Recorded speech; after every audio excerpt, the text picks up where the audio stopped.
L'Autosit a été créé en 2017. On est parti à 6 membres, on est maintenant 18.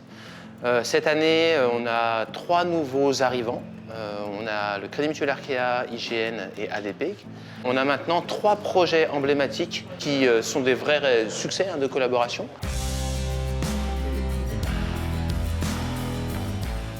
Alors le principal avantage, c'est de partager les coûts, mais aussi éventuellement certains risques.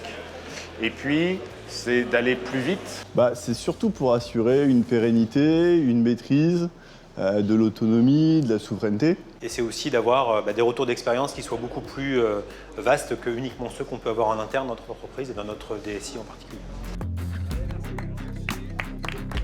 On est tous membres du TOSIT sur le même secteur métier, mais on échange sur des problématiques communes qu'on a.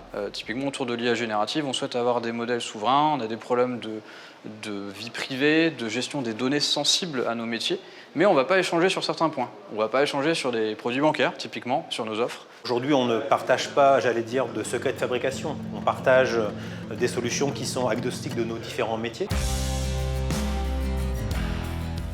Une des réalisations concrètes du TOSIT, c'est TDP. C'est une distribution Hadoop qui vous permet de monter des plateformes Big Data et qui est aujourd'hui utilisée déjà en production chez 3 grands comptes et bientôt 6.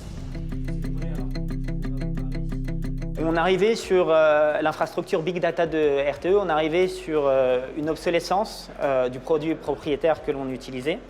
Et puis, on a découvert Trunk Data Platform au sein du TOSIT, qui était un produit initialement développé par EDF et DGFiP en réponse à une crainte d'enfermement autour des technologies Hadoop. Donc, on a rejoint cette communauté-là et à moindre coût, avec une célérité même meilleure que les autres options que l'on avait sur la table, on a pu, en une dizaine de mois à peu près, nous approprier TDP et le mettre en production pour remplacer finalement la solution que l'on avait.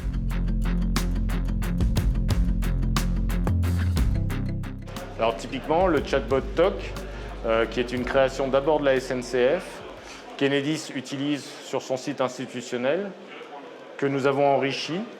Et maintenant, ce sont d'autres entités, d'autres entreprises qui l'enrichissent. Et ce qui est intéressant avec TOC, c'est que du coup, on peut produire quelque chose qui correspond exactement à nos besoins, mais aussi en prenant en compte les contraintes des autres. Donc on a quelque chose de modulable qui va s'adapter, qui va bien vivre dans le temps.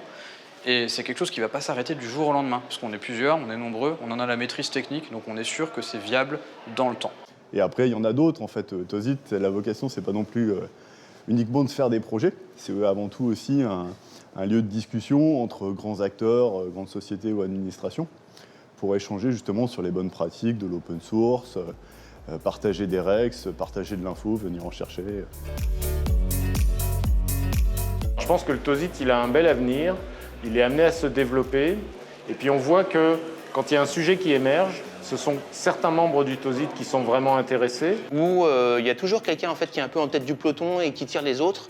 Et une fois, c'est un autre. Et donc, du coup, ça fait vraiment un peloton, j'ai envie de dire, efficace. Notre problématique n'est pas franco-française. Ce qu'on essaye d'obtenir, ça concerne tout le monde, en particulier l'Europe.